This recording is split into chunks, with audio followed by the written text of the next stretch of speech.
प्रार्थना। महात्मा जी को प्रार्थना में अटूट विश्वास था। दक्षिण अफ्रीका में रहते समय से ही उन्होंने सार्वजनिक रूप से प्रार्थना प्रारंभ कर दी थी। प्रार्थना का मूल अर्थ मांगना है, पर गांधी जी प्रार्थना का अर्थ ईश्वरीय स्तुति, भजन कीर्तन, सत्संग, आध्यात्म और आत्मशुद्धि मानते थे।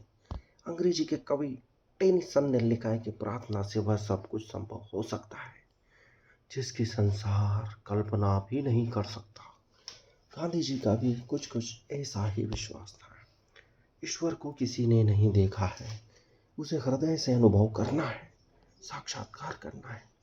इसी के लिए हमें प्रार्थना करनी चाहिए। गांधी जी सत्य और ईश्वर को मानते थे। वे सत्य का अर्थ परमात्मा निरूपित करते थे, जो जगत में प्रारंभ से ही था, अभी भी है और भविष्य में भी रहेगा। आराधना ही प्रार्थना है। प्रार्थना में सत्य से एकाकार होने की इच्छा रखनी चाहिए। जिस प्रकार विषय अपने विषयों में एक रस होने के लिए व्याकुल हो जाता है, उसी प्रकार हमें भी उस परम सत्य से एक रस होने के लिए व्याकुल हो जाना चाहिए। प्रार्थना में व्याकुलता आनी चाहिए। स्वास्थ्य। महात्मा जी ने आजीवन स्वास्थ्य की चिंता की और उसके लिए तरह तरह के उपायों का अवलंबन किया। वे औषधियों के घोर विरोधी थे। उन्होंने कुने की जल चिकित्सा, जुष्ट की प्रकृति की और लोटो और साल्ट की शाकाहार आदि पुस्तकें पढ़कर उसमें बतलाए कुछ नियमों को पालने का प्रयत्न किया। अफ्रीका में रहते हुए भी वे अपने पत्र में आरोग्य पर लेख लिखा करते थे। वही उन्होंने स्वास्थ्य की कुंजी नामक एक पुस्तक लिखी। उसमें उन्होंने अपने पूर्व अनुभवों को सम्मिलित किया है। उन्होंने भोजन के संबंध में कई प्रयोग किए। दूध बहुत दिनों तक ग्रहण नहीं किया, पर अधिक अस्वस्थ होने पर वह बकरी का दूध लेने लगे थे। सेवाग्राम में एक बार ऐसे सज्जन आए जो बिना अग्नि स्पर्श का नार करते हैं। गांधी जी ने भी उनका अनुकरण किया और कुछ दिन तक अंकुरित कच्चे अन्न पर ही रहे, पर उससे उन्हें पेचिश की शिकायत होने लगी।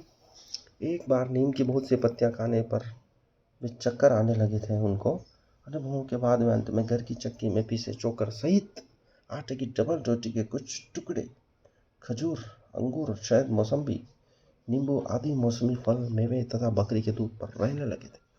सर्वसाधारण के लिए वे हरी सब्जी, दाल, हाथ के कुटे चावल, चोकर सहित गेहूं की रोटी, थोड़ा दूध और घी का उपयोग उचित मानते थे। वे तारों भरी रात में खुली छत या आंगन में सोना पसंद करते थे। सर्दी से बचने के लिए आवश्यक कपड़े ओढ़ लेते थे। आकाश के नीचे सोने से सचमुच स्वास्थ्य चमकने लगता है। ऐसा प्रतीत होता है मानो आकाश से चंद्र और तारों की किरणों से अमृत झरता हो। गांधी जी आश्रम वासियों को पानी उबाल कर पीने की सलाह देते थे। प्रातः खुली हवा में घूमना स्वास्थ्यवर्धक मानते थे। अफ्रीका में वे कभी भी एक दिन में 60-65 किलोमीटर पैदल चल लेते थे। वे कहीं भी रहते पैदल चलना नहीं भूलते। लंदन में जब वे गोलमेज परिषद में भाग लेने गए तो ठिठुरने वाली सर्दी में भी प्रातः लंबे डग भरते हुए टहलने जाते थे। नींद तो उनके वश में थी। वे रात चाहे कितनी भी देर तक जागे, प्रातः 4 बजे से पूर्व उठ जाते थे और हाथ मुंह धोकर प्रार्थना करते थे। दिन को भी इच्छा के बीच बीच में झपकी ले लेते थे।